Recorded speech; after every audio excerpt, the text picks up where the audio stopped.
Okay, we are going to continue our talk on integers by talking about multiplication and division. So some of the first things I want to do is help you to understand what is multiplication, what is division, and different ways that we indicate multiplication and division. In multiplication, the first symbol you learned for multiplication was an X. Another symbol you run into with multiplication is a big dot stuck in the middle between two numbers. And the last symbol for multiplication we're going to look at is some kind of a grouping symbol. It can be a parentheses, it can be a bracket with a number out here and a number in here, or it can be a brace. Again, the same setup. All those would be an indication of multiplication when you have a number outside and something else inside. That's an indication of multiplication. Division, on the other hand, the first symbol you learned for division was probably this kind of a symbol with a number outside and some number inside.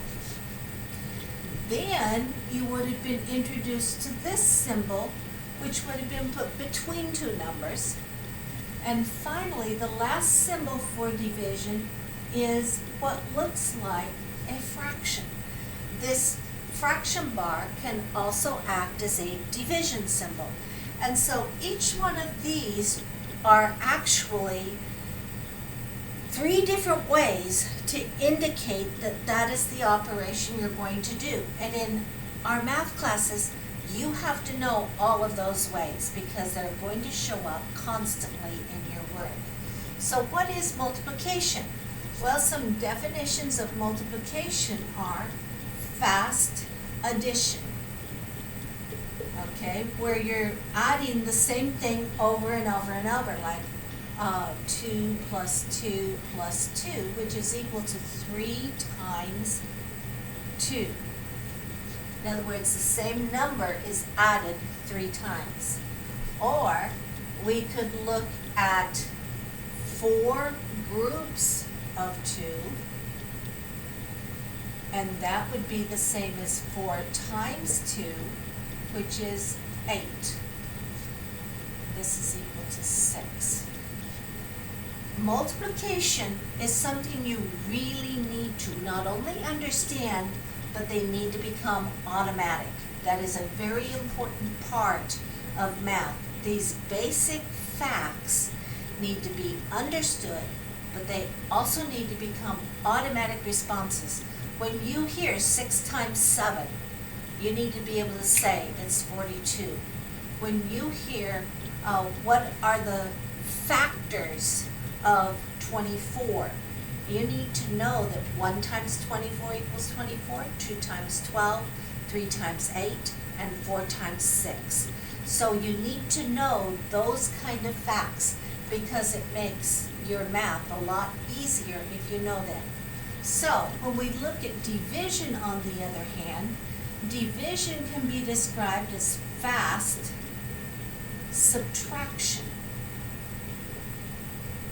Okay, so what does that mean? It means you start with a number and then you're going to subtract 2 from it until you end up with 0. However many 2's have to be subtracted from it is the number of 2's that it takes to get to 0. So division, another way to think of division that I actually like better than fast subtraction, in other words, this is, well, no, it does get to 0, but what is this actually? It's 6 divided by 2, which equals 3 times, because it takes 3 of those 2's to get you to 0. And I don't like this one as well as the next one. The one I like is how many groups of 2 are in 6. Okay? So 6 divided by 2 is how many groups of 2 are in 6, and because it takes 3 of those 2's to equal 6, Therefore, 3 is my answer. So it's a little bit different is how many of those groups are in it.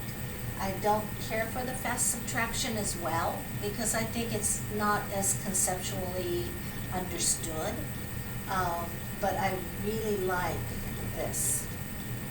How many groups of 2 are in 6?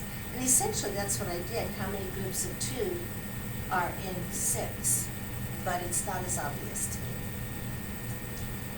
Okay? So that's a definition of division and subtraction. So now what happens when we look at this from the concept of multiplication? So if I have 6 times negative 3, well, we already know 6 times 3 is equal to 18. So what about 6 times negative 3? Well, what's that going to equal? By multiplication, remember, it's 6 groups of negative 3. So if I have 6 groups of negative 3, there's 1, 2, 3, 4, 5, 6. If I add all those negatives up, I'm going to get a negative 18.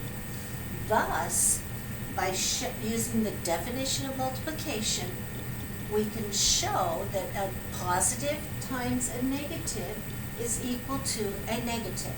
So, a positive times a positive is equal to a positive. A positive times a negative equals a negative. So now what happens if I put another negative in there? Say I want to go a negative 6 times a negative 3.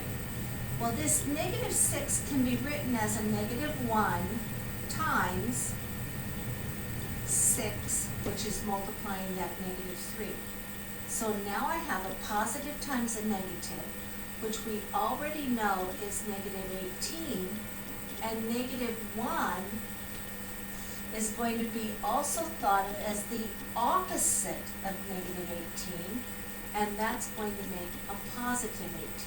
So a negative times a negative is equal to a positive.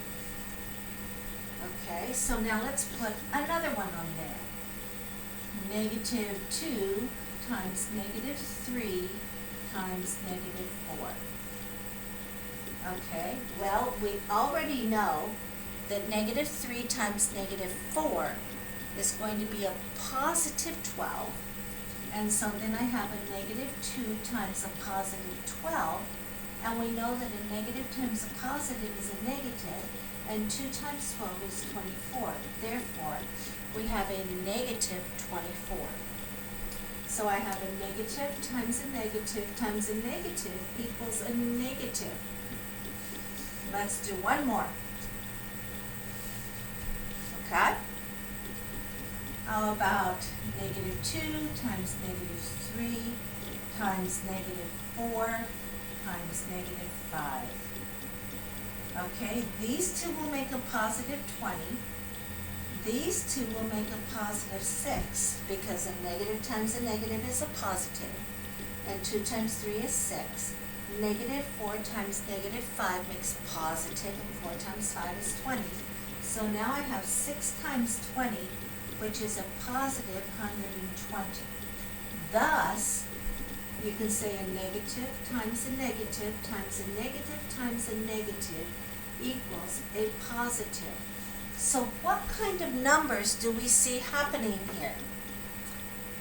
Well, first of all, positives only produce positives. So that's pretty obvious. That's not too hard to see that one.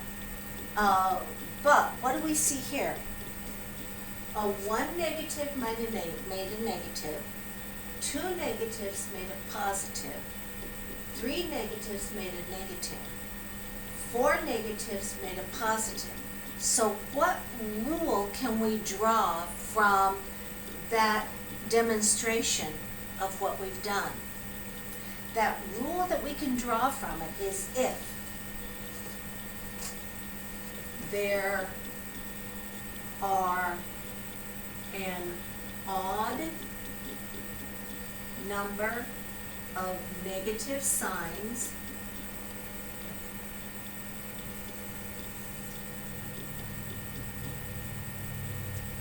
the answer is negative. If there are an even number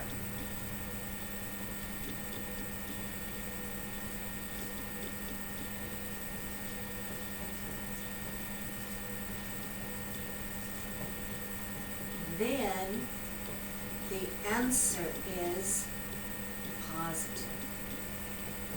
So that is the rule that you can draw from that demonstration of what happens when you multiply negatives together. Odd number of negative signs make negative, even number of negative signs make positive. And in actuality, the same thing is true when you do division. So let's just do a couple divisions to emphasize this.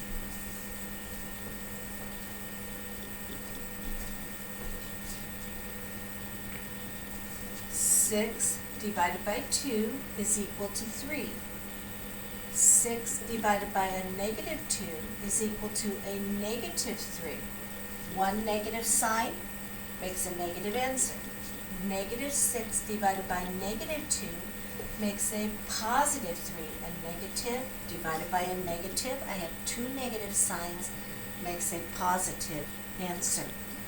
Another way that can help you guys remember, those of you that are kind of artsy and you kind of like art kind of things, this sometimes helps students remember this.